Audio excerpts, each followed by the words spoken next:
Kisah cinta Soekarno dengan istri terakhirnya kontroversial hingga akhir hayat. Sang proklamator selama hidupnya memiliki jumlah istri sampai 9 orang. Heldy Djafar merupakan perempuan terakhir yang dinikahi Soekarno sebelum ia tiada pada 21 Juni 1970. Kisah cinta antara Soekarno dengan Heldy Djafar dianggap sebagai salah satu cerita cinta yang penuh kontroversi. Meski memiliki perbedaan usia yang signifikan, mereka memutuskan untuk menikah saat Heldy masih berusia 18 tahun, sementara Soekarno sudah berusia 65 tahun.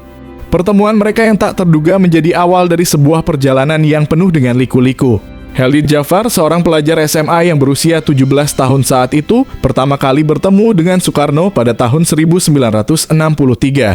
Pertemuan mereka terjadi saat Heldy mengikuti sebuah acara di Istana Bogor. Soekarno, yang pada saat itu masih menjabat sebagai presiden, tertarik pada kecerdasan dan pesona yang dimiliki oleh Heldy. Dalam pertemuan itu, terjalinlah komunikasi yang kemudian membawa mereka semakin dekat.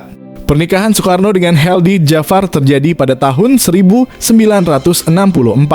Heldy, yang pada saat itu berusia 18 tahun, menjadi istri sah Soekarno yang ke-9.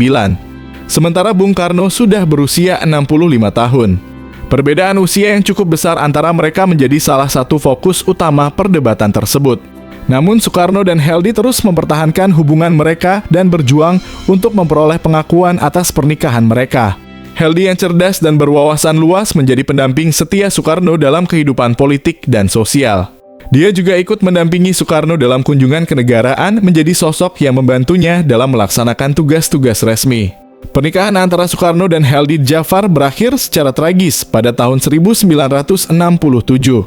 Soekarno jatuh dari kursi kepresidenannya setelah 22 tahun. Imbasnya pernikahan keduanya hanya bertahan 2 tahun. Kala itu situasi politik sudah semakin tidak menentu. Komunikasi tak berjalan lancar setelah Soekarno menjadi tahanan di Wisma Yaso Jalan Gatot Subroto, Jakarta. Heldy sempat mengucap ingin berpisah, tetapi Soekarno bertahan.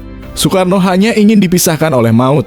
Namun Heldy tetap pada keinginannya berpisah dengan Bung Karno. Akhirnya pada tanggal 19 Juni 1968, Heldy yang berusia 21 tahun menikah lagi dengan Gusti Suryansyah Nur, salah seorang keturunan dari Kerajaan Banjar. Berselang 2 tahun usai Heldy cerai dengan Soekarno, Heldy yang sedang hamil tua mendapat kabar Soekarno wafat. Soekarno tutup usia pada tanggal 21 Juni 1970 dalam usia 69 tahun di RSPAD Gatot Subroto.